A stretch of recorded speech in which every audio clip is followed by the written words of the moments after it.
ما شاء اللہ لا حول ولا قوة الا باللہ العلی العظیم. بسم اللہ الرحمن الرحیم. الحمد للہ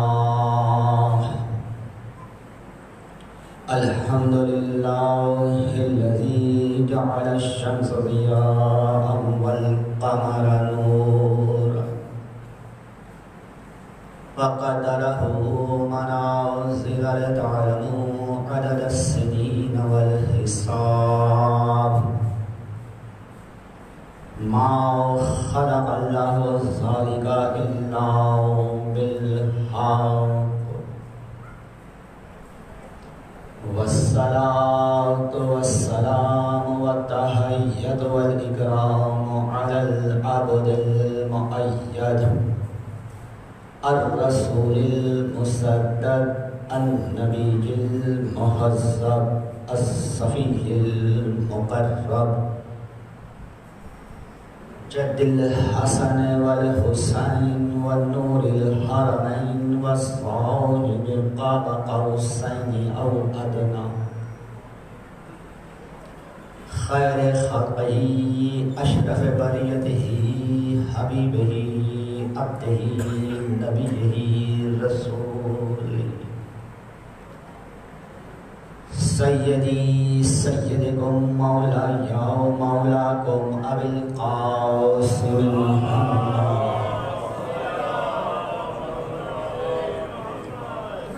والصلاة والسلام على أمير المؤمنين إمام المتقين أبي الحسن علي بن أبي طالب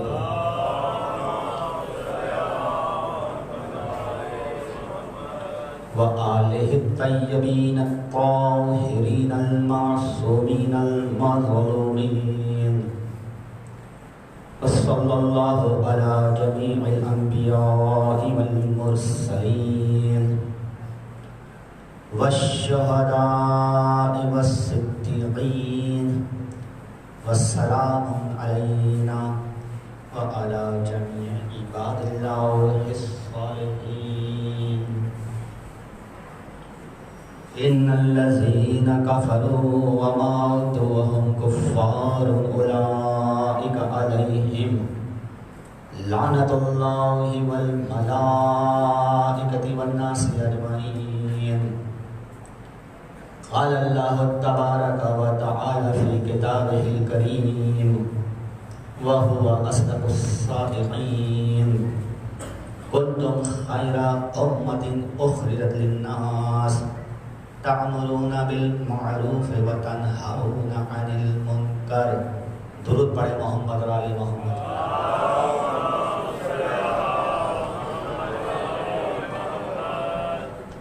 ہر حمد اس ذات بے نیاز کے لیے جو کائنات کا خالق بھی ہے نگہبان بھی ہے، اور درود و سلام ان ذوات مقدسہ کے لیے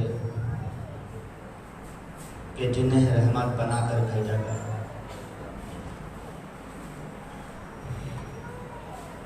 اشرائے محرم الحرام 1441 ہجری کی آج 9ویں مجلس میں انتہائی شکر گزار ہوں تمام افراد کا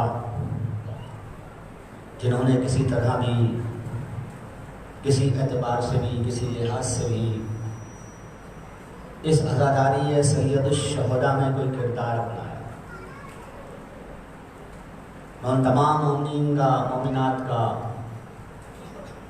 کہ جنہوں نے اس مجالس میں آ کر میری حوصلہ افزائی کی، میں شکر گزار ہوں. اللہ آپ سب کی توفیقات میں بھی اضافہ فرمائے. یقیناً عزاداری ایک سعادت ہے. اور میرے نوجوان دوستو یاد رکھنا، میں ایک جملہ دے کر واپس اپنے موضوع کی طرف پلٹ جاؤں.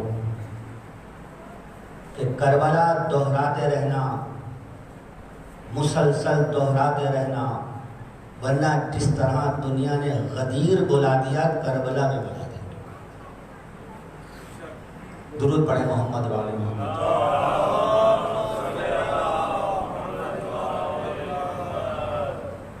سورہ آل عمران کی آیت 110 کہ جس میں پروردگار کا ارشاد ہے کنتم خیر امۃ اخرجت للناس تأمرون بالمعروف وتنہون عن المنکر، تم بہترین امت ہو، تم سے بہتر کوئی امت نہیں ہے۔ آدم سے مصطفیٰ تک کتنی امتیں آئیں چلی گئیں، کچھ رہ گئیں، کچھ ختم ہو گئیں، لیکن تم بہترین امت قرار دی جا رہی ہو۔ اس کی وجہ یقینی طور پر تمہاری دولت نہیں ہے، تمہارا منصب نہیں ہے، تمہاری شہرت نہیں ہے، بلکہ اس کے پیچھے جو راز ہے وہ یہ ہے کہ کنتم خیر امۃ اخرجت للناس، کہ تم انسانوں کے لیے نکلتی ہو اچھائی کا حکم کرنے اور برائی سے روکنے، امر بالمعروف اور نہی عن المنکر سے تم وابستہ ہو، لہذا تم بہترین امت ہو۔ یہی وجہ ہے کہ امام حسین علیہ السلام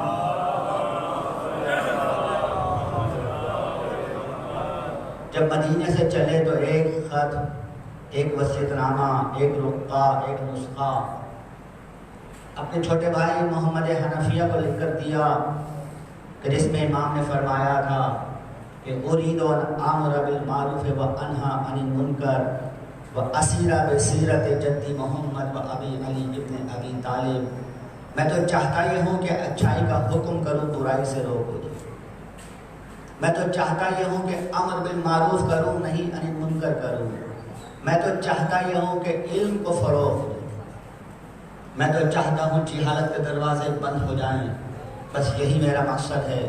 اور یہ کوئی نیا طریقہ نہیں ہے، یہ کوئی نئی روش نہیں ہے، یہ کوئی بدعت نہیں ہے، بلکہ یہ طریقہ وہ ہے جو اسیرہ بسیرت جدی محمد و ابی علی ابن ابی طالب، یہ وہ طریقہ ہے کہ جس پر میرے نانا محمد اور میرے بابا علی ابن ابی طالب ہی چلا کرتے تھے۔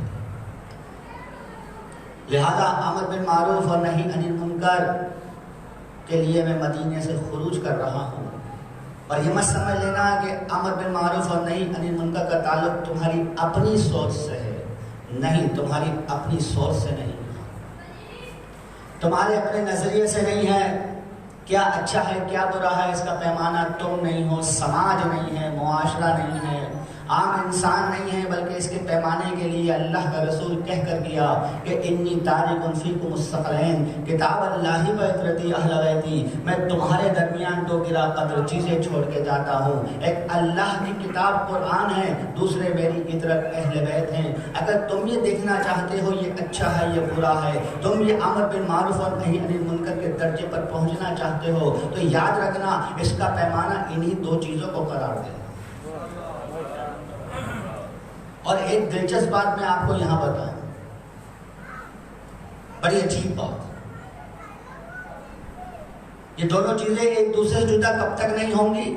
حتی یردا علی الحوض، یہاں تک یہ دونوں چیزیں میرے پاس حوض کوثر پر کیوں نہ پہنچ جائے۔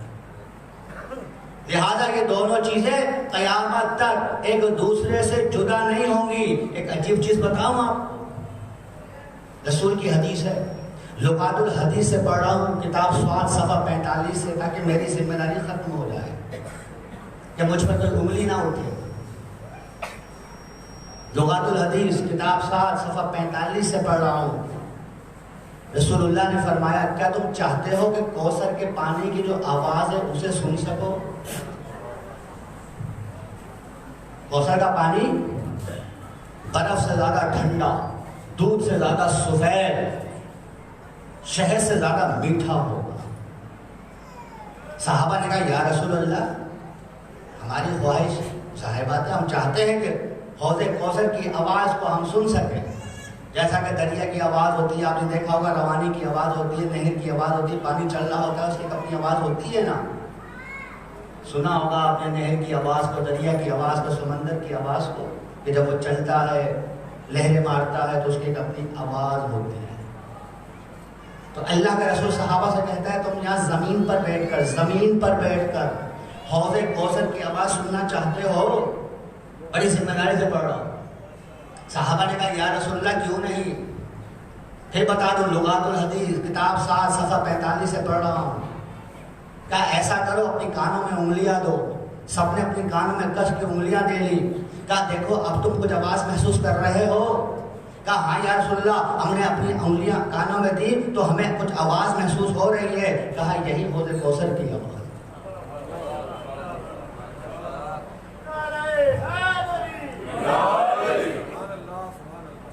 اگر تم کبھی یہ چاہو کہ حوض کوثر کی آواز سنو تو اپنی کانوں میں کس سے انگلیاں دے لینا. تمہیں آواز محسوس ہوگی روانی کی. اس روانی کو عام روانی نہ سمجھنا, یہ حوض کوثر کی روانی ہے. دیکھ رہے ہیں کتنی حیرت کی بات بتائی ہے اللہ کے رسول نے. اور رسول کے الفاظ کیا ہیں؟ سمع سریر الکوثر. تاکہ میری ذمہ داری ختم ہو جائے. درود پڑھے محمد و آل محمد.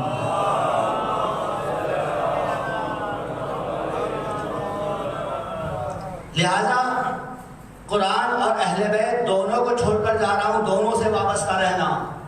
یہی تمہیں بتائیں گے عقیدہ کیا ہوتا ہے اور عمل کیا ہوتا ہے. عقیدہ تمہاری اپنی سوچ کا نام نہیں ہے کہ تم نے کہا بس میرا تو یہ عقیدہ ہے. نہیں, تمہارا یہ عقیدہ کیا قرآن اور اہل بیت سے مطابقت رکھتا ہے یا نہیں رکھتا ہے؟ تمہارا یہ نظریہ قرآن اور اہل بیت سے تعلق رکھتا ہے یا نہیں رکھتا ہے؟ بات دلیل و ثبوت کی ہوتی ہے, اپنے دل کی نہیں ہوتی. اور سب سے بڑا عقیدہ قرآن اور اہل بیت کی روشنی میں, سب سے بڑا عقیدہ قرآن اور اہل بیت کی روشنی میں اللہ کو اس کی ذات اور صفات میں, بالخصوص مخصوص صفات میں اس کو تنہا اور یکتا سمجھنا توحید ہے. اس سے بڑا کوئی عقیدہ نہیں ہے. اور سورہ نساء کی آیت 48 ان اللہ لا یغفر ان یشرک بہ ویغفر ما دون ذلک لمن یشاء. اللہ ہر گناہ کو معاف کر دے گا, شرک کو معاف نہیں کرے گا. آپ دیکھیں کتنی حیرت کی بات. اچھا کیا ضرورت ہے کہ اللہ کو مانا جائے؟ کیا جو لوگ اللہ کو نہیں مانتے کیا وہ بھوکے رہتے ہیں؟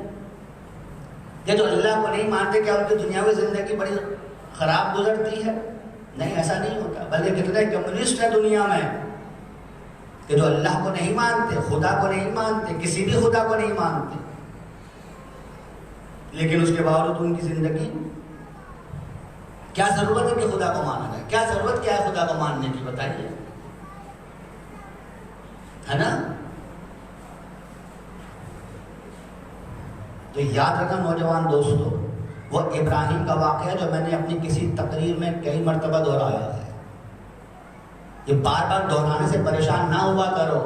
یہ مت دیکھا کرو کہ اس بات کو کتنی بار دہرایا ہے تقریر میں, بلکہ یہ دیکھا کرو موقع محض سے دہرایا ہے یا نہیں دہرایا ہے.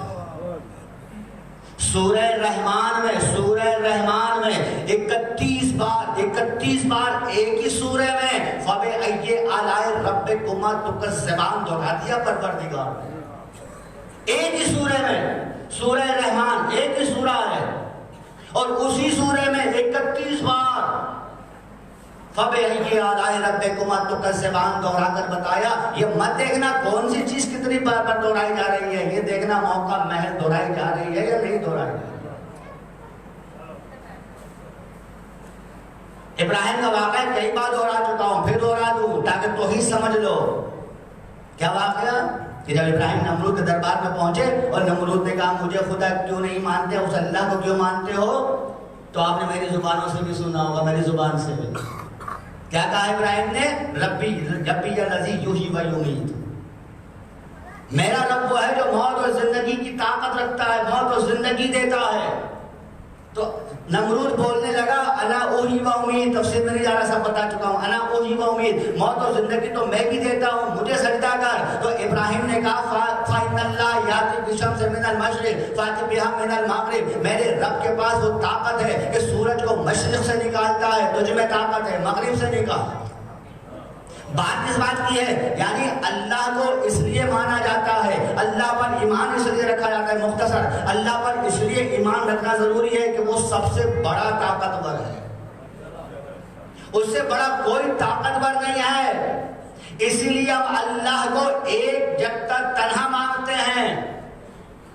بعض صفتوں میں ہو سکتا ہے، بعض صفتوں میں ہو سکتا ہے کوئی انسان اللہ سے مطابقت رکھتا ہو بعض صفتوں میں، لیکن جو اس کی مخصوص صفتیں ہیں اس میں ہر کوئی نہیں رکھتا۔ مثلا اب میں ایک صفت دے رہا ہوں، رزق، روٹی ہے نا، جو روٹی دے وہ رازق ہے، ٹھیک ہے، باپ بھی رازق ہو سکتا ہے۔ میں تو مولا علی کی بھی بات نہیں کر رہا ہوں، مولا علی کو تو اپنی اللہ کی، مولا علی کی بات ہم کہاں بیچ میں لے آتے ہیں اپنے درمیان، میں تو عام آدمی کی بات کر رہا ہوں۔ جو رزق دے اسے روٹی، اسے رازق کہتے ہیں، جو روٹی دے رہا ہے آپ کو، باپ بھی رازق ہو سکتا ہے، اس میں کوئی شک کی بات نہیں ہے۔ رب کسے کہتے ہیں؟ جو آپ کی پرورش کرتا ہے، لہذا رب الفرس یعنی گھوڑے کا رب جو گھوڑے کو پروان چڑھا رہا ہے، رب البیت جو گھر میں روٹی دانا پانی آپ کو دیتا ہے وہ رب البیت ہے، لہذا اپنے والد کو کہہ سکتے ہیں۔ یہی وجہ ہے اگر فرعون داخل ہوا ہے نا ربوبیت کے راستے پر، توحید اللہ کے راستے پر، تو پتہ ہے کس راستے؟ اسی راستے کہ میں رب ہوں۔ جب لوگ بیٹھ کے پوچھتے تو رب کیسا ہے تو کہتا تھا تم کھانے کو نہیں دیتا تمہیں میں۔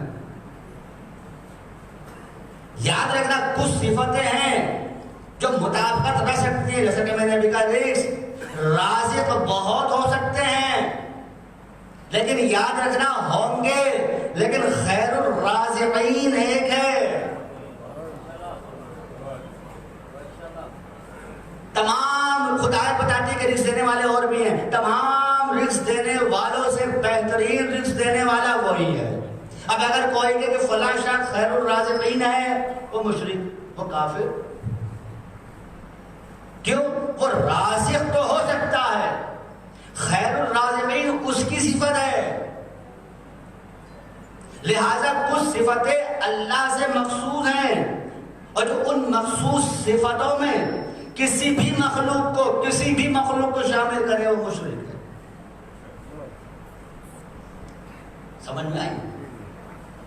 اب میں مولا علی کا خطبہ نقل کروں نہج البلاغہ میں، پہلا خطبہ ہے میرے مولا کا، پہلا خطبہ۔ جو لوگ مولا علی کا نام لے کر توحید کو زخمی کرتے ہیں نا، وہ نہج البلاغہ اٹھا کر دیکھیں، پہلا خطبہ ہے میرے مولا کا۔ کیا خطبہ ہے؟ نہج البلاغہ سے پڑھا ہوں ذمہ داری کے ساتھ۔ مولا فرماتے ہیں الحمدللہ الذی لا یبلغ مدحتہ القائلون ولا یحصی نعمہ العاتون ولا یؤدی حقہ المجتہدون الذی لیس لصفتہ حد محدود ولا نقط موجود ولا وقت محدود ولا اجل ممدود۔ یعنی آپ پورا وہ خطبہ اٹھا کے پڑھیے، پہلا خطبہ۔ میرا مولا کیا کہتا ہے؟ ہر ہم اس کے لیے کہ جس کی مدحت کوئی بیان کر نہیں سکتا۔ کون کہہ رہا ہے یہ؟ جسے دنیا فصیح اور بلیغ سمجھتی ہے۔ جب مولا یہ کہیں تو کس میں ہمت ہے کہ وہ اللہ کی تعریف کا دعوے دار رہے؟ کون ہے جو تم میں سے اللہ کی تعریف؟ میں تفصیل نہیں آنا چاہتا، لیکن جب مولا مختصر کرنے پر آئے تو دیکھیے، جب مختصر کرنے پر آئے تو اتنا مختصر کیا میرے مولا نے، اتنا توحید کو مختصر کر لیا، خدا شناسی کو اتنا مختصر کیا کہ میرا مولا کہتا ہے میں نے اپنے رب کو اپنے ارادوں کے ٹوٹنے سے پہچانا۔ یہ دیکھیے، ہر ایک کی پہچان ہر کوئی الگ طریقے سے پہچانتا ہے۔ جب بچے کی بات ہوتی ہے تو میٹھی طریقے سے ہوتا ہے، بڑا ہوتا ہے اس کے انداز الگ ہو جاتے ہیں۔ کوئی زمین کی وسعتیں دیکھ کر بھی اللہ کو نہ پہچانے، کوئی آسمان کی بلندی دیکھ کر بھی اللہ کو نہ پہچانے، کوئی دریا کی روانی دیکھ کر بھی اللہ کو نہ پہچانے، کوئی سمندر کی طغیانی دیکھ کر بھی اللہ کو نہ پہچانے، کوئی پرندے کی پرواز دیکھ کر بھی اللہ کو نہ پہچانے، کوئی پتھر کی سختی دیکھ کر بھی اللہ کو نہ پہچانے، کوئی پودے کا سبزہ دیکھ کر بھی اللہ کو نہ پہچانے، کوئی کشتی کا قرار دیکھ کر بھی اللہ کو نہ پہچانے، کوئی ستاروں کی جگمگاہٹ دیکھ کر بھی اللہ کو نہ پہچانے، کوئی سورج اور چاند کی روشنی دیکھ کر بھی اللہ کو نہ پہچانے، کوئی آسمان کی بلندی دیکھ کر بھی اللہ کو نہ پہچانے، کوئی زمین کی وسعتیں دیکھ کر بھی اللہ کو نہ پہچانے، اور پہچاننے پر آ جائے تو میں نے کہا مولا کا قول کہ میں نے اپنے رب کو اپنے ارادوں کے ٹوٹنے سے پہچانا۔ وہ میرا مولا تھا، مولا نے کہا ارادوں کے ٹوٹنے سے پہچانا، وہ معرفت ان کی ہے، میں کہتا ہوں میں نے اپنے ارادے کو نہ ٹوٹنے سے پہچانا۔ فرق کیا ہوا؟ آپ نے کہا عجیب مولوی ہے شیعہ، مولا کہتے ہیں ارادوں کے ٹوٹنے سے پہچانا، یہ کہتا ہے میں نے ارادوں کے نہ ٹوٹنے سے پہچانا۔ فرق کیا ہے؟ اب دیکھیے فرق دیکھیے تاکہ آپ جملوں سے کنفیوز نہ ہو جائیں۔ فرق دیکھیے، فرق کیا ہے؟ فرق یہ ہے کہ میرا مولا مستقل مزاج ہے، اس کا ارادہ ٹوٹنا اہمیت رکھتا ہے، میں مستقل مزاج نہیں ہوں، میرا قائم رہنا اہمیت رکھتا ہے۔ درود پڑھیں محمد اور آل محمد۔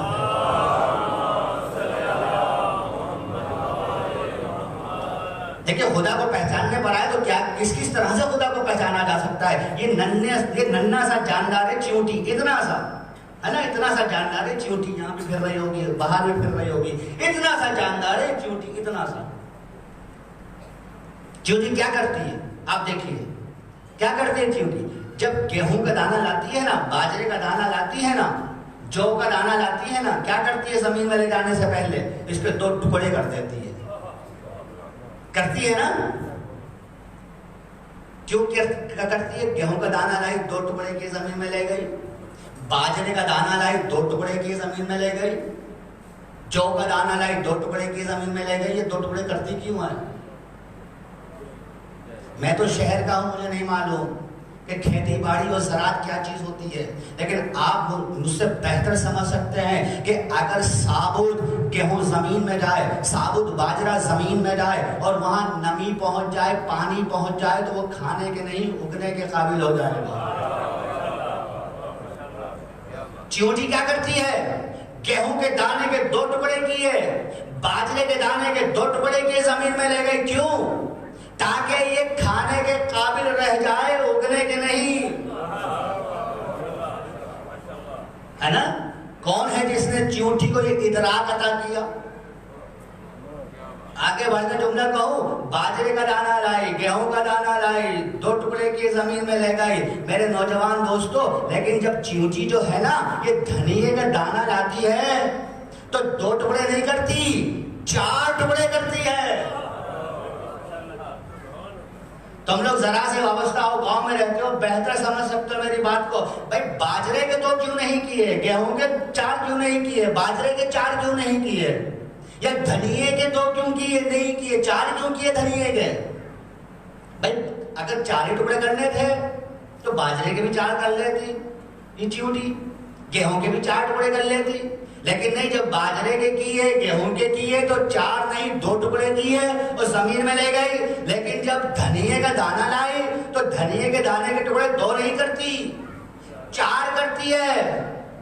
بھائی 2 ہی کرتی رہتی کا نہیں، باجرے کا لاؤں گی 2 کروں گی، گیہوں کا لاؤں گی 2 کروں گی، لیکن اگر دھنیے کا دانہ لاؤں گی زمین میں لے جانے سے پہلے اس کے 2 نہیں 4 ٹکڑے کروں گی۔ بھائی کیوں؟ اس لیے کہ دھنیے کے دانے کے اگر 2 ٹکڑے بھی کر دیے جائیں تو اگنے کے قابل رہتا ہے۔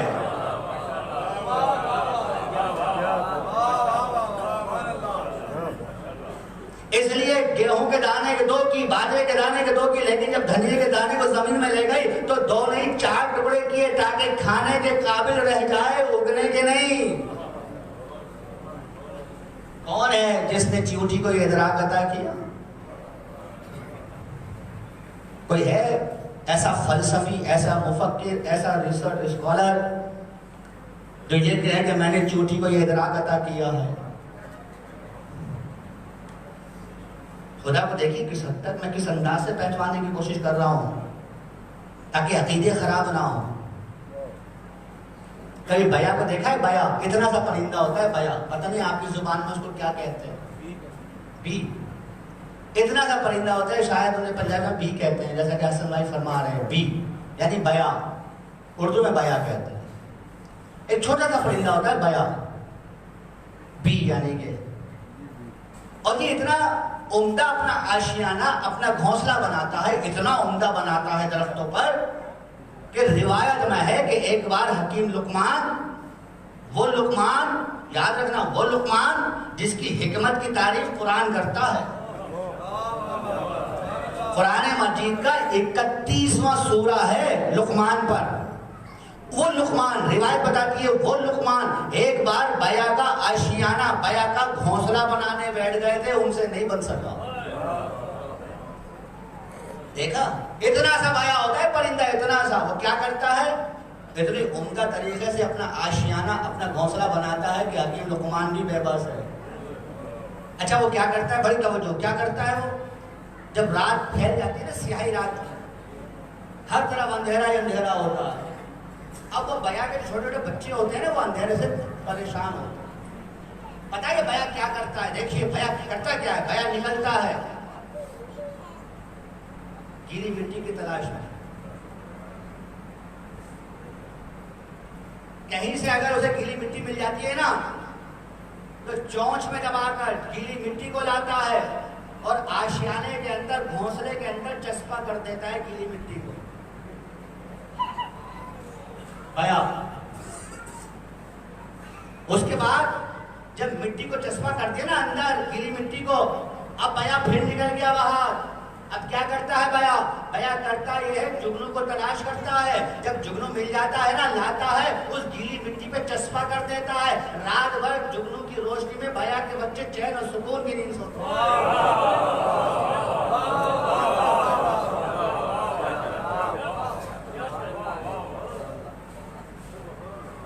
کون ہے جس نے بیا کو دانائی عطا کی؟ پہلے بلب ہولڈر لا کر لگاؤ، پھر بلب لا کر لگا دو.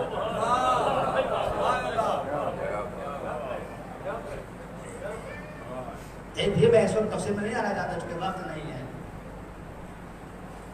دیکھا کوئی تو ہے جس نے بیا کو دانائی عطا کی.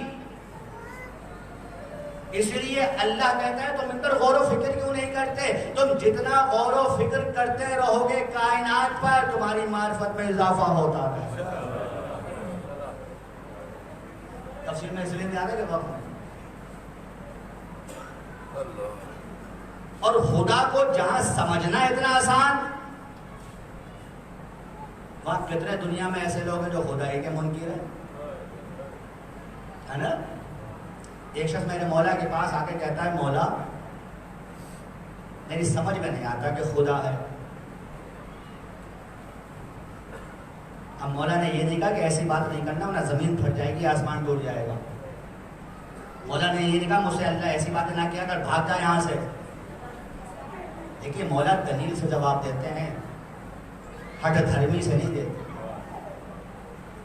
مولا نے کیا کہا؟ تیری سمجھ میں نہیں آتا کہ خدا؟ مجھے کہا نہیں مولا علی، نہیں مولا میں سمجھ میں نہیں آتا. پتہ ہے مولا نے کیا کیا؟ مولا اسے ایک نہر کے کنارے لے گیا. مولا نے کہا کہ اس نہر کے قریب ایک چھوٹا سا گڑھا کھود دے. اس میں ایک چھوٹا سا گڑھا کھود دیا، چھوٹا سا نہر کے قریب ہی. میرے مولا نے کہا کہ تو نے گڑھا کھود دیا؟ اس نے کہا مولا میں نے کھود دیا ہے گڑھا. میرے مولا نے کہا اچھا اب تو ایک کام کر، اس نہر میں جتنا پانی بہ رہا ہے سب کا سب اس گڑھے میں بھر دے. ہاتھوں کو جوڑ کر کہتا ہے مولا یہ ممکن ہی نہیں ہے کہ اتنی بڑی نہر کا پانی اتنے سے گڑھے میں آ جائے. میرے مولا نے کہا اتنی بڑی نہر کا پانی اتنے سے گڑھے میں نہیں آ سکتا، اتنی بڑی کائنات کا رب تیرے اتنے سے ذہن میں سما جائے.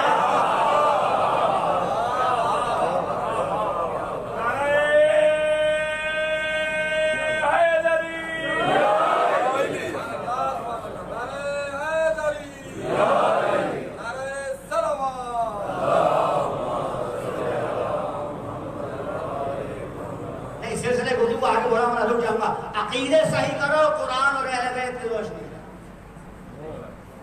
اگر عقیدے صحیح کرنا ہے تو, اور اگر اپنے ذہن سے عقیدے تراشنے ہیں تو بھی یاد رکھنا جب مصطفیٰ نے کہا تھا نا یہ 360 وہ تم نے اپنے کعبے کے صحن میں رکھے ہوئے ہیں ان کو مت پوجو, تو وہ یہی کہتے تھے ہمارے باپ دادا یہی کرتے چلے آ رہے ہیں. تمہارے باپ دادا کیا کرتے آ رہے ہیں یہ پیمانہ نہیں ہے, پیمانہ یہ ہے کہ قرآن اور اہل بیت. اس لیے بتایا یہ توحید ہے, یہ نبوت ہے. نبوت بھی اپنے ذہن سے مت تراش لینا کہ نبی ہم جیسا ہوتا ہے. کیوں؟ اچھا پوچھو کیوں؟ اس کی بھی دو آنکھیں ہماری بھی دو آنکھیں. وہ بھی چلتا ہے ہم بھی چلتا ہے, وہ بھی کھاتا ہے ہم بھی کھاتا ہے, ہم بھی پیتے ہیں وہ بھی پیتا ہے. تو نبی تو ہم جیسا ہو گیا ہے نا. یہ نا دلیل میں کوئی علمی گفتگو نہیں کر رہا, عام گفتگو کر رہا ہوں ہاتھوں کو جوڑ کر. کسی بہانے مجھ سے فقہی مسئلہ بھی سن لو, کسی بہانے. ایک طرح کوئی اپنی ماں کو بٹھائے, ایک طرح کوئی اپنی بیوی کو بٹھائے, زوجہ کو بٹھائے اور کہے ماں تیری بھی دو آنکھیں, بیوی تیری بھی دو آنکھیں.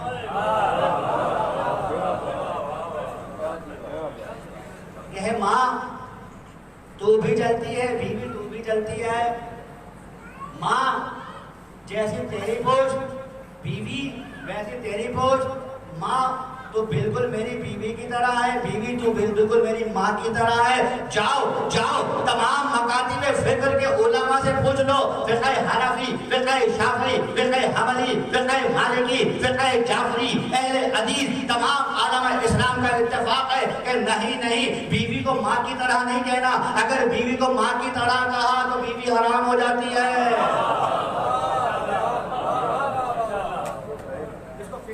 کہتے کیا ہے؟ زہار کہتے ہیں اسے. زوئیں ہے الف اور رے. اگر کہیں فقہی کتابوں میں زہار نظر آئے نا, زوئیں ہے الف اور رے, زہار کہتے ہیں اسی کو کہ بیوی کو ماں کی مثل نہیں کہنا. اگر بیوی کو ماں کی طرح کہہ دیا تو بیوی حرام ہو جاتی ہے. تو بیوی بالکل دونوں ایک جیسی ہیں. درود پڑھیں محمد والے محمد پہ.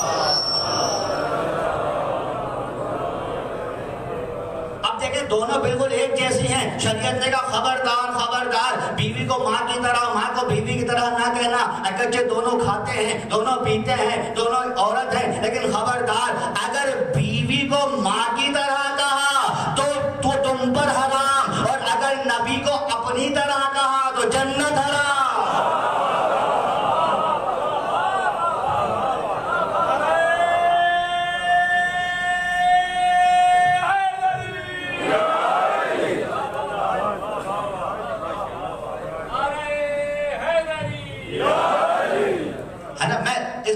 پہ زیادہ بولنا نہیں چاہتا ہوں, لیکن ہاں ایک بار اور یہاں سے کہتا ہوا گزروں میں ضرور, تاکہ دنیا بھی دیکھے کہ نبوت کے بارے میں ہمارا عقیدہ کیا ہے.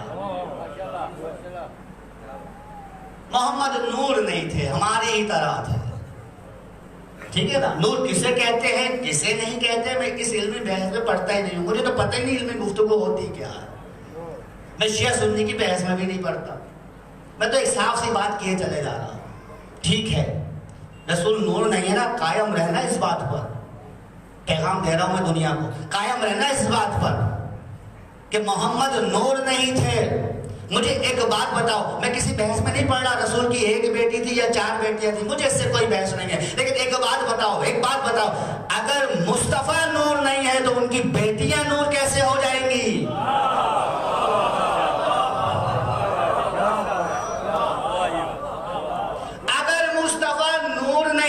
تو وہ ذوالنورین کیسے بن گئے؟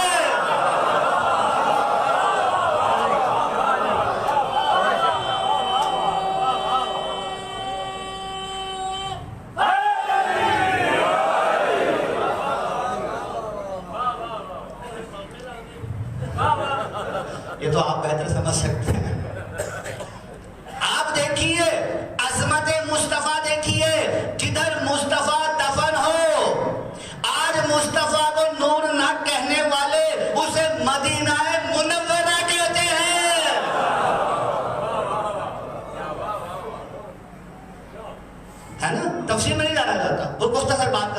سوالات مکمل کر دوں انشاءاللہ آئندہ جو مجلس ہوگی 12 محرم الحرام شجم کو میں کسی اور حوالے سے تھوڑا سا گفتگو کر لوں گا. عقیدے کو تو صحیح کرنا ہے نا. امر بالمعروف اور نہی عن المنکر میں سب سے پہلے تو عقیدے ہیں. اگر عقیدے صحیح ہوں گے تو نماز صحیح ہوگی. نمازیں تو وہ لوگ بھی پڑھتے تھے. بات سمجھ میں آئی نا. یہ مصطفیٰ کی عظمت دیکھو, کتنی مصطفیٰ کی عظمت ہے, کتنی عظمت ہے کہ نور مصطفیٰ اس وقت تھا جب خلقت آدم بھی نہ تھی. نہیں, میں یہاں پہ رکوں گا. تفسیر نعیمی سے پڑھ رہا ہوں, تفسیر نعیمی ہماری نہیں ہے. ایک بار اللہ کے رسول نے جبریل سے پوچھا, جبریل تیری عمر کتنی ہے؟ سنیں گے. جبریل نے کہا یا رسول اللہ آپ جانتے ہیں میری عمر کتنی ہے, مجھ سے کیوں پوچھتے ہیں؟ کہا نہیں تو بتا تیری عمر کتنی ہے. پتہ ہے کیا کہتا ہے جبریل؟ کہتا ہے یا رسول اللہ مجھے اپنی عمر کا تو پتہ نہیں ہے, لیکن ایک بات جانتا ہوں. رسول نے فرمایا بتا کیا؟ کہ ایک ستارہ ہے جو ہر 70,000 سال کے بعد طلوع ہوتا ہے.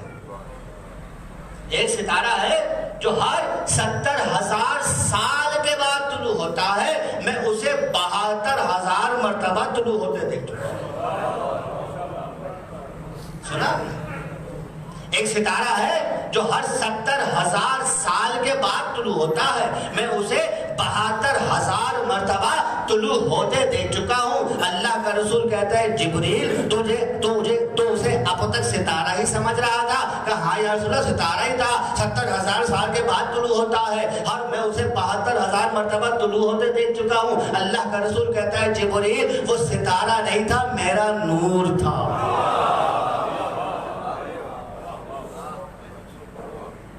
اس لیے کہا گیا کہ اگر مصطفیٰ لولاک لما خلقت الافلاک, اگر مصطفیٰ تمہیں خلق نہ کیا جاتا تو افلاک کو نہ سجایا جاتا. میں یہاں آیا مجلس پڑھنے, چلا گیا.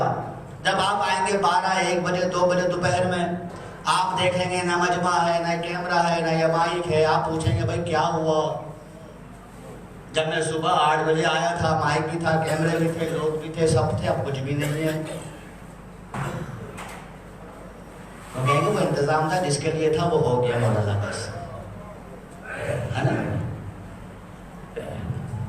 لولاک لما خلقت الافلاک, محبت میں اے مصطفیٰ تمہاری محبت میں ہم نے زمین کو فرش بنایا, ہم نے آسمان کو عرش بنایا, ہم نے دریا کو روانی عطا کی, ہم نے سمندر کو طغیانی عطا کی, ہم نے پودے کو سبزہ عطا کیا, ہم نے کشتی کو قرار عطا کیا, ہم نے پھل کو مٹھاس عطا کی, ہم نے پھول کو خوشبو عطا کی. اے محمد اگر ہم تمہیں پیدا نہ کرتے تو اس کائنات کو نہ سجاتے.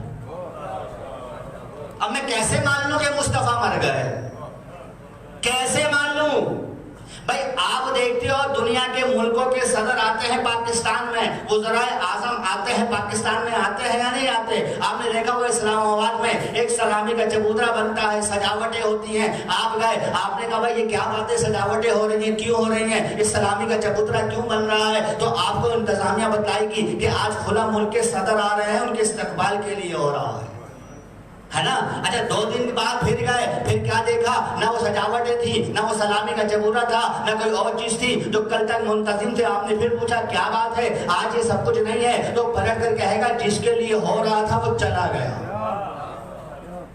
لولا لما کا خلقت الافلاک, حبیب اگر ہم تمہیں پیدا نہ کرتے, افلاک کو نہ سجاتے, تو اس کا مطلب یہ ہوا کہ اگر محمد مر چکے ہوتے, زمین لپیٹ کے رکھ دی جاتی, آسمان اتار لیا جاتا, ستاروں میں جگمگاہٹ نہ ہوتی, دریا میں روانی نہ ہوتی, کشتی کو قرار نہ ہوتا, پرندے کی پرواز نہ ہوتی, پودے کا سبزہ نہ ہوتا, پھل کی مٹھاس نہ ہوتی, پھول کی رنگت نہ ہوتی, پتھر کی سختی نہ ہوتی. آج یہ سب چیزیں بتا رہی ہیں مصطفیٰ گئے نہیں, تمہاری نظروں سے پوشیدہ ہو.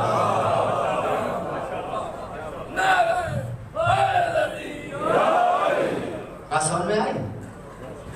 اور تیسرا مرحلہ توحید نبوت, اس کے بعد جو ہماری شان ہے ولایت امامت. یہی وہ نقطہ تھا جہاں ایمان اور نفاق کا فرق واضح ہوتا تھا.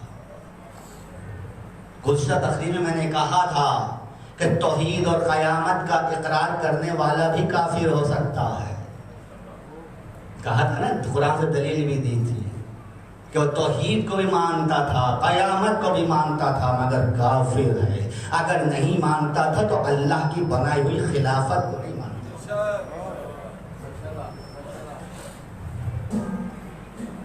اللہ کی بنائی ہوئی خلافت کو نہیں مانتا تھا. توحید کا وہ قائل، قیامت کا وہ قائل. تو خلافت سمجھ میں آئی کتنی اہمیت رکھتی ہے، کتنی اہم ہے. کتنی اہم ہے کہ رسول نے آخری حج کیا اور آخری حج کرنے کے بعد ایک ایسے مقام پر رک گئے جہاں سے مختلف راستے گزرا کرتے تھے. کیا کہتے ہیں اس مقام کو؟ غدیر خم، ہے نا؟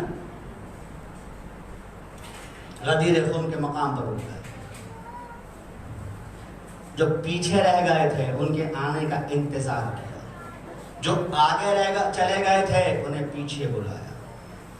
جب آپ کوئی وقت سیٹ کرتے ہیں نا گھڑی میں، ڈیجیٹل گھڑیوں میں کیا کرتے ہیں آپ؟ جو سوئی پیچھے ہوتی ہے اسے آگے کرتے ہیں، جو آگے ہوتی ہے اسے پیچھے کرتے ہیں، کسی بھی وقت کو سیٹ کرنے کے لیے. وقت کو سیٹ کیا جائے. پلانے شتر کا ممبر تیار کیا گیا. یا ایھا الرسول بلغ ما انزل الیک، مشہور آیت، اے رسول وہ چیز پہنچا دو جس کا تم سے وعدہ کیا گیا، اور اگر نہ پہنچایا تو تم نے اجر رسالت میں کوتاہی برتی. معلوم تھا کہ کچھ شرانگیز ہوں گے تو فساد کریں گے. فوراً کہہ دیا واللہ یعصمک من الناس، اللہ تمہیں اس وقت شر پسندوں کے شر سے محفوظ رکھے گا. یاد ہے نا؟ مجھے نہ جانے کیوں یہ واقعہ بہت پسند ہے. اپنی مجالس میں کوشش کرتا ہوں کہ اس واقعے کو ضرور بیان کروں. غدیر کا واقعہ، میں نے کہا نا کہ غدیر بھلا مت دینا، اب تم آگے بڑھاؤ اس کو تاکہ عام ہو. اور میں ہمیشہ ایک جملہ کہتا ہوں، شیعت کی بنیادی فتق اور غدیر پر ہے. بس اس لیے میں اپنی آئندہ نسلوں کو پیغام دیتا ہوں کہ بچوں، جب تمہاری اولاد ہونا تو اپنے بچوں کے نام غدیر اور فتق ضرور رکھا کرو، تاکہ جب تم اپنی بیٹیوں کے نام فتق رکھو گے، بیٹوں کے نام غدیر رکھو گے تو شاید اجنبی پوچھیں گے کہانی کیا ہے، پھر اسے کہانی بتانی پڑنے پر مجبور ہو جاؤ گے. فتق اور غدیر ضرور نام رکھا کرو اپنے بچوں کے. تو یہ غدیر کے مقام پر رک گئے. اس کے بعد کیا ہوا؟ ایک طویل خطبہ دیا اللہ کے رسول، اور جب خطبہ دے چکے تو فرمایا کیا میں تمہاری جانوں پر تم سے زیادہ حق نہیں رکھتا؟ سب نے کہا یا رسول اللہ آپ ہم سے زیادہ ہماری جانوں پر حق رکھتے ہیں. کہا علی کہاں ہے؟ بھائی علی کو ہاتھوں سے اٹھانے کی ضرورت کیا تھی؟ کافی تھا من کنت مولا فہذا علی مولا، ہے نا؟ لیکن یاد رکھنا نوجوان دوستو، یہ تاریخ دان جو ہے نا کسی کا بھی کچھ بھی کر سکتے ہیں. اگر میں آپ سے کہوں شعر کسے کہتے ہیں، آپ نے کہا یہ شعر کی خصوصیات ہوتی ہے، 4 ٹانگوں سے چلتا ہے، یہ چلتا ہے، یہ چلتا ہے. میں نے بلی کو شعر سمجھ لیا، مجھے کیا پتا شعر کیا ہوتا ہے. میں آپ سے پوچھوں خوشبو کسے کہتے ہیں، آپ الفاظ کے سانچوں میں ڈھال سکتے ہیں؟ نہیں. ہاں بتا دیا جائے یہ خوشبو ہے. کسی بھی چیز کو الفاظ کے سانچوں میں ڈھال کر نہیں سمجھا جا سکتا. میں نے ابھی کہا پھول کہتے کس کو ہیں؟ آپ کہیں گے یہ میں گوبھی کو پھول سمجھ بیٹھا. لیکن اگر دکھا دیا جائے یہ پھول ہے تو اب الفاظ کا سہارا لینے کی ضرورت نہیں ہے، کوئی شک پیدا ہونے کی ضرورت نہیں ہے. ادھر کیا کیا؟ علی کو بلند کر کر کہا کہ من کنت مولا فہذا علی المولا، تاکہ دنیا یہ نہ کہے کہ علی سے مراد اللہ ہے، یہ نہیں ہے.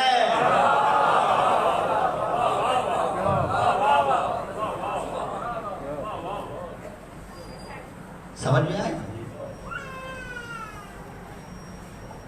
علی کو بلند کیا، من کنت مولا فہذا علی المولا. اب مولا کے کتنے معنی اور مفہوم عربی ادب میں مجھے نہیں معلوم، لیکن یاد رکھنا تم جن معنی میں مصطفیٰ کو مولا سمجھتے ہو انہی معنی میں علی کو مولا سمجھنا. اب یہاں ایک جملہ کہ اگر بات آگے بڑھا دوں، جنہوں نے مولا کے کئی معنی، جنہوں نے مولا کے معنی یار سمجھا، دوست سمجھا، انہوں نے رسول کے بعد آنے والوں کو یار کہنا شروع کر دیا. اور جنہوں نے مولا کے معنی حاکم سمجھا، انہوں نے رسول کے بعد بیٹھنے والے کو امیر المومنین کہا. سمجھ میں آیا؟ یاری دور کی اچھی، پرانے لوگ کہا کرتے تھے. گھر میں نہیں داخل ہونے دیتے یار کو، نہیں یار دور، یہ لفظ بھی عجیب سا لیا. علی کو اٹھایا، من کنت مولا فہذا علی المولا. ادھر سے آیت آئی، الیوم اکملت لکم دینکم، آج میں نے تمہارا دین مکمل کر دیا، نعمتیں تمام کر دی. یعنی آدم کو خلق کیا، دین مکمل نہیں ہوا. آدم کے سامنے فرشتوں نے سجدہ کیا، دین مکمل نہیں ہوا. آدم کو جنت بھیج دیا، دین مکمل نہیں ہوا. آدم کو دنیا میں بھیجا، دین مکمل نہیں ہوا.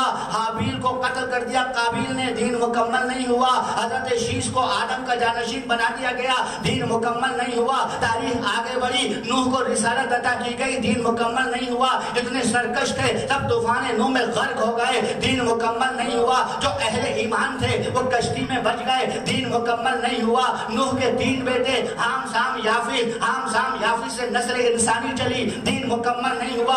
آگے آئے، ابراہیم کو امامت دی گئی، دین مکمل نہیں ہوا. ابراہیم کو آگ میں پھینکا گیا، آگ گلزار بن گئی، دین مکمل نہیں ہوا. ابراہیم کو روضے ملتے رہے، دین مکمل نہیں ہوا.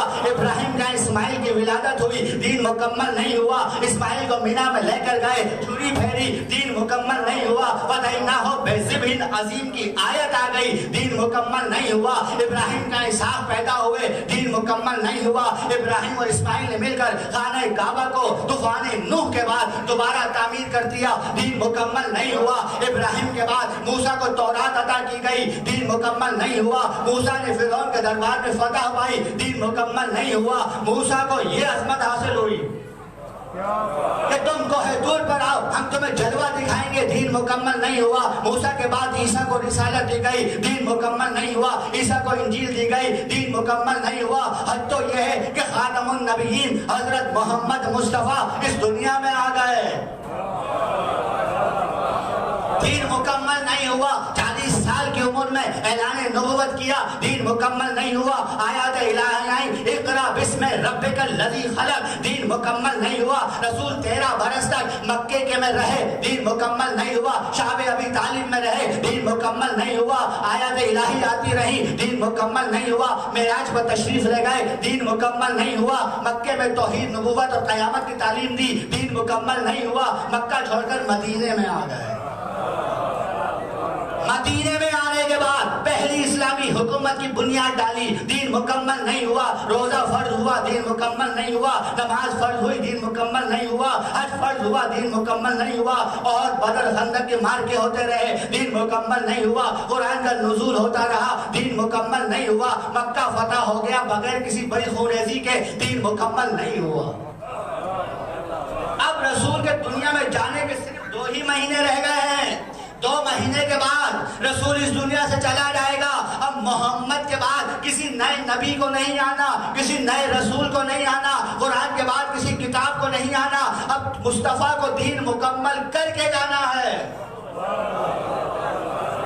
اب مصطفیٰ نے آخری حج بھی کر لیا، کتنے حاجی ہیں، کتنے حاجی ہیں؟ 1,25,000 کا مجمع ہے، 1.25 کا مجمع ہے. رسول نے حج کیا، خطبہ دیا حجۃ الوداع کے نام سے. کہا عربی کو عجمی پر، عجمی کو عربی پر کوئی فوقیت نہیں ہے، دین مکمل نہیں ہوا.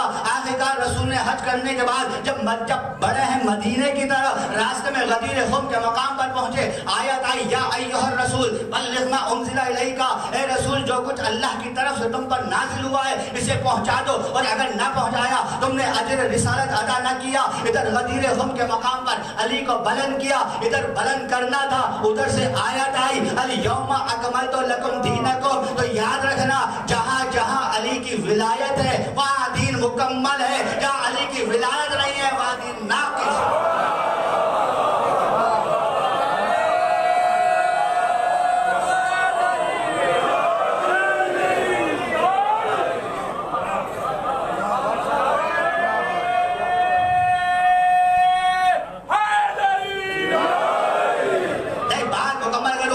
مولا کے چاہنے والے تھے، ان کا نام تھا ساسا ابن سوحان.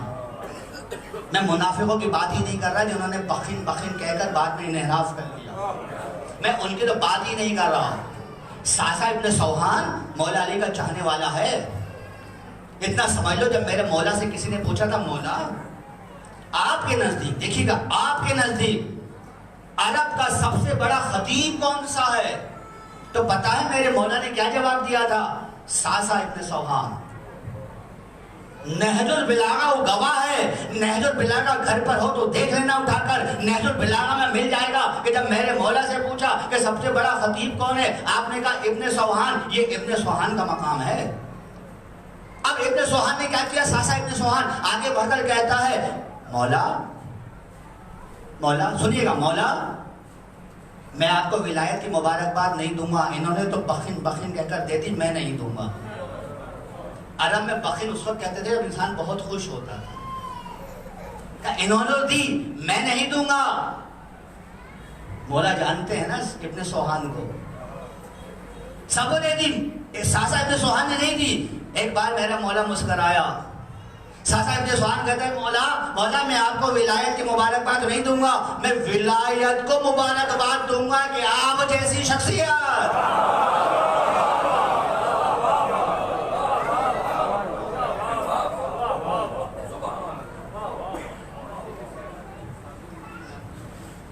ساسا ابن سوحان و زید ابن سوحان جو لوگ جاتے ہیں نجف اور کربلا وہ ان کی مسجد سے بھی واقف ہوں گے. آپ دیکھیے آخر وہی ہوا نا، پھر اس کا اندیشہ تھا کہ شرانگیزی ہوگی اور ہوئی. حارث ابن نعمان فہری آگے بڑھا، اللہ کے رسول سے کیا کہتا ہے؟ یہ تم نے اپنی طرف سے کہا ہے یا اللہ کی طرف سے کہا ہے؟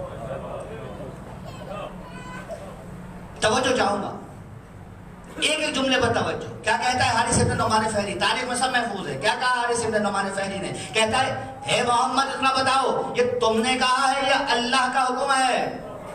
آیت کیا تھی؟ آیت کیا تھی؟ من ربک، اپنے رب کی طرف سے پہنچاؤ. 1400 سال پہلے قرآن فہمی کا یہ عالم تھا. 1400 سال کے بعد کتنی تبدیلی نہیں کرتی گئی ہوگی. آیت نے کہا تھا من ربک، اپنے رب کی طرف سے پہنچاؤ. یہ پڑھ کر کہتا ہے اپنی طرف سے کہہ رہے ہو یا اللہ کی طرف سے کہہ رہے ہو؟ اگر تم سچے ہو تو عذاب نازل ہو. صحیح ہے نا؟ مشہور روایت ہے. کیا ہوا؟ ایک پتھر آیا اور حارث ابن نعمان فہری کو چیرتا ہوا پتھر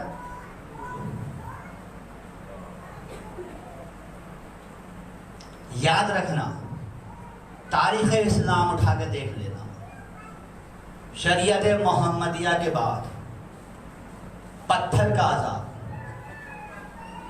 صرف ایک بار آیا، اور شریعت محمدیہ سے پہلے ایک بار آیا. ایک بار شریعت محمدیہ سے پہلے آیا، ایک بار شریعت محمدیہ کے بعد آیا. شریعت محمدیہ سے پہلے کب آیا؟ جب ابرہہ کعبے کو ٹھانے آیا تھا. الم تری کیف فعل ربک باصحاب الفیل. اور ایک کب آیا؟ جب غدیر خم کے مقام پر حارث ابن نعمان فہری مولا کی ولایت پر شک کرتا. تو اب 2 ہی بار پتھر کے عذاب آئے، جب عظمت کعبہ کا مسئلہ ہوا یا مولود کعبہ کی ولایت کا مسئلہ ہوا. سمجھ رہے؟ علی کو کون سمجھ سکتا ہے؟ اب جب لوگ کہتے ہیں نا کہ فلاں عالم تو مقصر ہے، میں سو غالی کی بات نہیں کر رہا، غالی کو بھی الگ کر دیجیے، میں غالی کی بحث نہیں کرتا. فلاں عالم تو مقصر ہے، فلاں عالم تو مقصر ہے، ہاتھ جوڑ کر کہوں گا فلاں عالم کو چھوڑ دیجیے، سارے شیعہ ہی مقصر ہیں.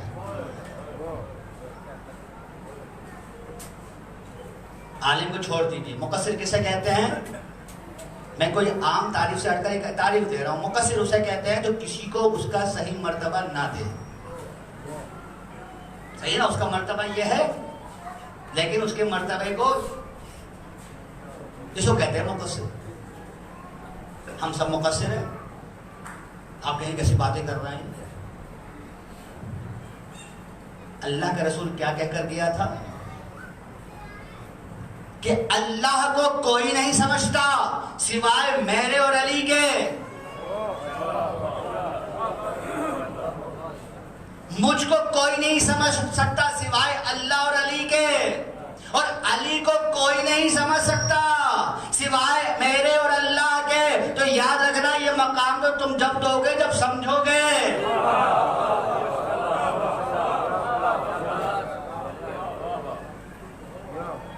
اب مقصر کی 2 قسمیں کر دو، مقصر حسن اور مقصر قبیح. مقصر قبیح یہ ہے کہ تم پہلے سے چوتھے پر لے آؤ، لیکن مقصر حسن یہ ہے کہ اس کے مقام کو سمجھے بغیر ہی تم اس کی فضیلت بیان کر رہے ہو. کتنے بیان کر سکتے ہو؟ جملہ کہہ دو کہ امام حسین بھی اپنے بابا کی فضیلت نہ سمجھ سکے.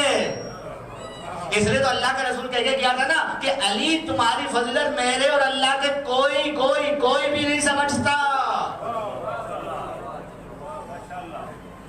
تو جب حسین نہ سمجھ سکے تو کون ہے ہم میں سے جو فضیلت سمجھ سکے؟ لہٰذا ان کا مقام کیا ہے میں تعین ہی نہیں کر سکتا. یہ لہٰذا ہم ہمیشہ یہی رہتے ہیں علی کے مقام پر. مجبوری ہے. حسین جیسی عظیم شخصیت بھی اپنے بابا کو نہ سمجھ سکے.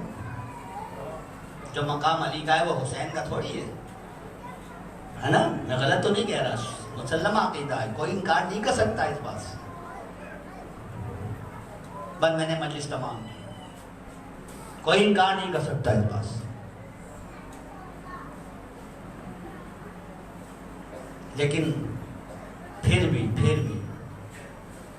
حسین اگر اپنے بابا کو نہ سمجھ سکے تو اس کا یہ مطلب نہیں ہے کہ حسین کا کوئی کردار نہیں ہے، حسین کی کوئی فضیلت ہے.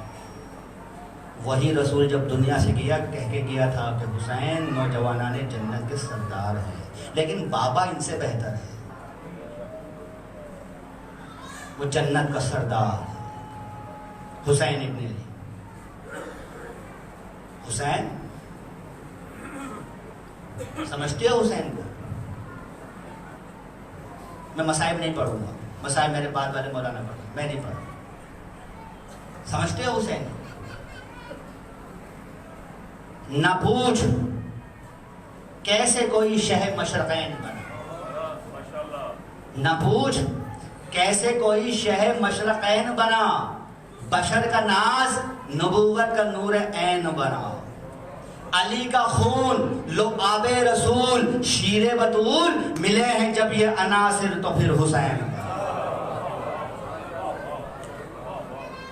سمجھ میں آیا حسین؟ یہ ہے حسین. لیکن اس کے بعد حسین کے ساتھ ہوا کیا؟ کس طرح میرے مولا کو مجبور کیا مدینہ چھوڑ. مصائب میں علی اکبر کے مصائب نہیں پڑھو اور مولانا صاحب علامہ صاحب پڑھو. کس طرح امام مکے پہنچے، مکے سے کس طرح کوفے کی جانب چلے. بار بار دہراتا ہوں تاکہ ذہنوں میں بیٹھے. 2 محرم 61 ہجری کربلا پہنچے. آج یوم تاسوعا ہے. 9 محرم کو یزیدی فوج نے حملہ کر دیا. جا کر تمام مقاتل اٹھا کے دیکھ لینا تواریخ، لکھا ہے کہ حسین نے 1 رات کی مہلت مانگی. میں کہوں گا 1 رات کی مہلت مانگی نہیں ہے، انہیں دی ہے کہ اگر کوئی حر بن کر آنا چاہے تو دروازہ کھلا ہے. مولا مہلت مانگ نہیں رہا، دے رہا ہے انہیں. اگر 9 محرم ہی قتل و غارت گری ہو جاتی تو حر آج بھی لعنت اللہ علیہ رہتا. 1 رات کی مہلت نے حر کو علیہ السلام بنایا ہے. بات سمجھ رہے ہیں نا؟ 1 رات کی مہلت امام مانگ نہیں رہے، دے رہے ہیں کہ اب بھی موقع دے رہا ہوں تمہیں، شاید ہدایت پر آ جاؤ. 9 محرم ہے نا، یوم تاسوعا. ہم کربلا کے واقعہ صرف دہرا سکتے ہیں، اپنی طرف سے پیدا تو کر نہیں سکتے. یوم تاسوعا، حسین چاروں طرف سے گھر چکے ہیں. آج کی رات سخت ناکہ بندی ہے، فیصلہ ہو گیا ہے آج کے دن کہ اب حسین کو صرف اور صرف قتل ہی کرنا. اس فیصلے سے زینب بھی آگاہ تھی. کیا گزری ہوگی زینب پر جب 9 محرم کا بتا رہا ہوں میں، کیا گزری ہوگی 9 محرم؟ پتہ چلا ہوگا بس اب حسین کو کھیل لیا گیا ہے، اب نہ کوئی آ سکتا ہے نہ جا سکتا. فیصلہ ہو گیا ہے کہ حسین کا قتل یقینی ہے. بات دہراتے ہوئے ختم کر دوں گا کہ جب 9 محرم کو حبیب کوفے سے کربلا پہنچے ہیں نا، تو یہ پہلا مرحلہ ہے کہ مرتبہ زینب نے خوش ہو کر کہا فضا ذرا جا کر دیکھو یہ شور کیسا ہے. 9 محرم ہی تو تھی. فضا کہتی ہے نا زینب شہزادی حبیب آئے، جاؤ حبیب کو ہمارا سلام کہہ دو. ادھر فضا آگے کہتی ہے حبیب تجھے شہزادی سلام کہلاتی ہے. فضا تیرے جب سلام پہنچایا تو حبیب نے کربلا کی خاک کو لے کر سر میں ڈالا آل محمد پر. آج اتنا برا وقت آ گیا، ایک شہزادی غلام زادے کو سلام کہلا رہے. بار الہ بحق محمد والے محمد ہماری جس کو قبول فرما.